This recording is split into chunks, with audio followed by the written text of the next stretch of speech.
심리학자들 이야기입니다. 파블로프 두 번째 이야기입니다. 파블로프의 개라고 현재는 우리가 마치 하나의 어떤 실험에 대한 대표적인 관용처럼 이제 불리고 있는 실험이 있습니다. 파블로프는 네 발 달린 짐승의 소화액에 대한 실험과 연구를 진행하고 있었죠.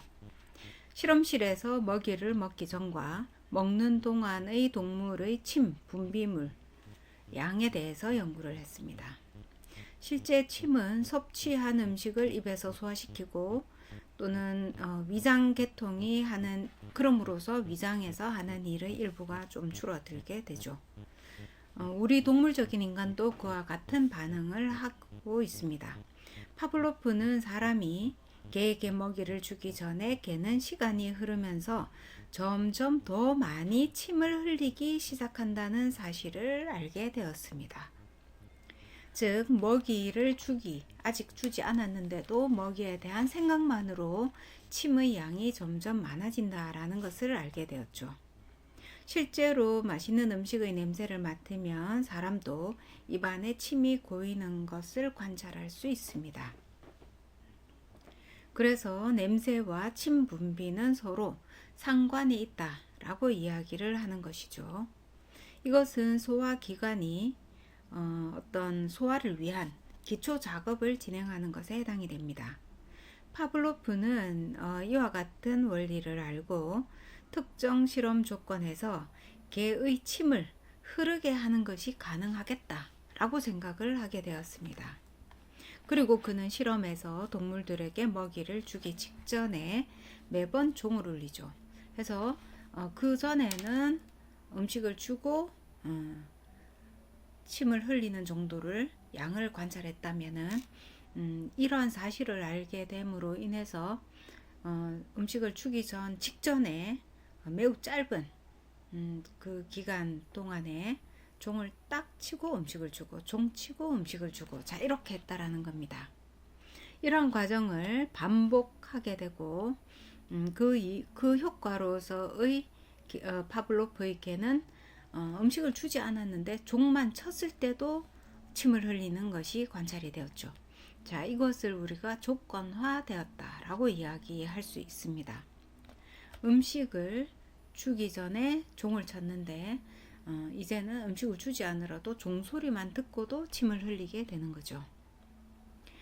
계속해서 먹이를 주지 반대로 계속해서 이제 종만 치고 먹이를 주지 않으면은 처음에는 침을 흘리다가 점점 저 종소리가 먹이와 연합되어 있다라는 것에서 연합이 해체되고 나면은 결국은 침도 줄어들게 되는 현상까지도 실험에서 알게 되었습니다.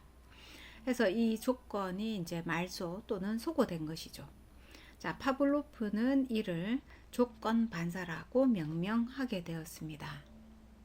이것을 그대로 학습 원리에다 대입을 하면은 무엇을 학습시키고 가르치기 위해서는 어떤 행위와 연합을 시키고 그 연합을 통해서 자연스럽게 행동하게 하는 것이 가능하다라고 이야기할 수 있게 되는 것입니다.